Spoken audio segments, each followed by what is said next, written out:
Vi skal lave en stencil på en Epson LQ400 dot matrix printer. Det er en gammel satan.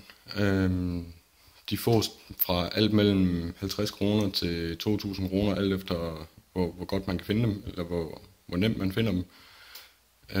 Den her, den koster 150. Og førhen der havde jeg en 9 pins. Men der er simpelthen for stor afstand mellem prikkerne i linjerne. Det vil sige, at man laver, i stedet for at det bliver hele linjer, så bliver det sådan noget prikket. Det duer ikke. Derfor er det her en 24 pins, og den laver lidt bedre linjer.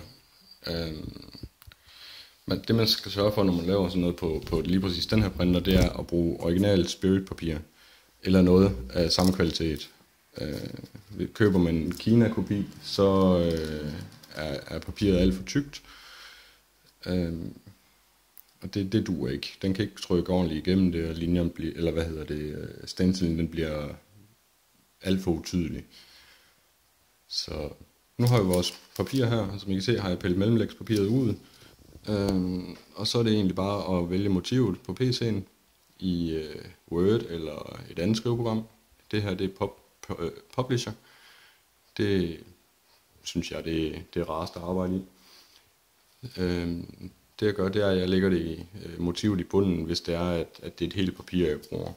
Jeg kan også godt bruge halve eller kvarte papir, om man vil. Men nu kan vi lige så godt tage et helt rent. Nu har jeg valgt motivet. Det er sådan en fin en hejkage kalder jeg den. Og så lægger vi papiret i printeren. Det gør vi med bagsiden opad, så den printer på den tyndeste side.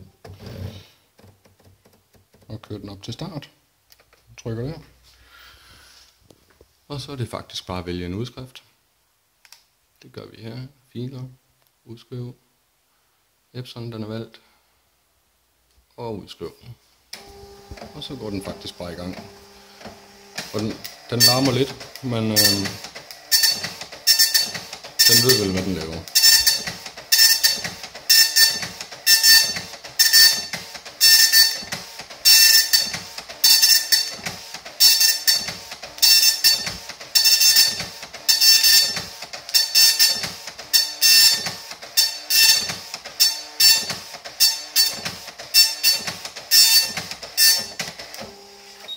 Det var det. Som I kan se, så har den så printet motivet foran os, men egentlig så behøver man ikke at have båndet i. Den kan faktisk godt arbejde uden. Du får bare ikke motivet foran os, men det er jo lige meget. Det har du heller ikke på en blyantstegning. Stencilblyant. Og her ser den ud på bagsiden. Den kunne godt arbejde lidt hårdere, men det har jeg valgt ikke at gøre. Det kræver lidt indstilling. Så nu får jeg den her. Og den er jo som den skal være. Og som I kan se, hvis den gider zoome, linjerne de er egentlig meget pæne. Så held og lykke. Det eneste det er, at de gamle dot matrix printer, de kan være svære at få til at samarbejde med nyere PC'er.